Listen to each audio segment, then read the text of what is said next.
Ayan po mga kaibigan, kung ating pong napapansin, nakatatapos pa lamang po ng pagsalansa ng bagyo ng uwan, na kung saan ay sa paglabas ko ay nakita ko na napakaraming mga sanga at talagang hindi ho biro na may kalakihan po yung mga sanga na bumagsak po dito na halos katabi lamang po ng bahay. At kung ito pong mapapansin ay napapaligiran ho ito ng napakalalaking puno na talagang isa sa mga kinakatakutan namin na maaaring bumagsak po dito sa bahay, dahil pag nagkataon ay automatic na talagang napakalaking damage po ang mangyayari. At bukod dyan ay napakarami pong malalaking puno ng saging. Subalit ang nakapagtataka po mga kaibigan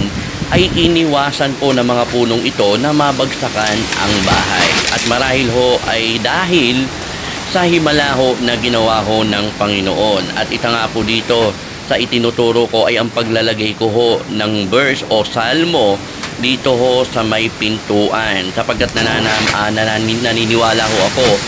nang dahil sa ating pananalig at pananalangin ay talagang ililigtas po tayo ng Diyos. At ito po ang nakalagay po dito ay ang awit 91 o Salmo 91 na talagang nagpapakita ho, kung ating mababasa ho ang buong chapter na ito, ay talagang ipinapakita ho ng verse na ito yung pagtitiwala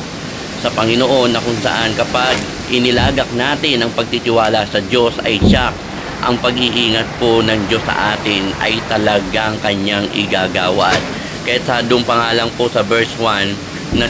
ang sino mang naghahangad ng pagkupkup ng kataas-taasan ay siya na talagang maliligtas. At dito ho sa pinakahuling verse ay ating makikita na talagang napakaganda ho ng sinasabi ho dito ng Lord, na sapagkat talagang kung sino ho yung talagang sinasabi ng Panginoon yung magtitiwala sa Kanya ay magkakaroon nga ho ng mahal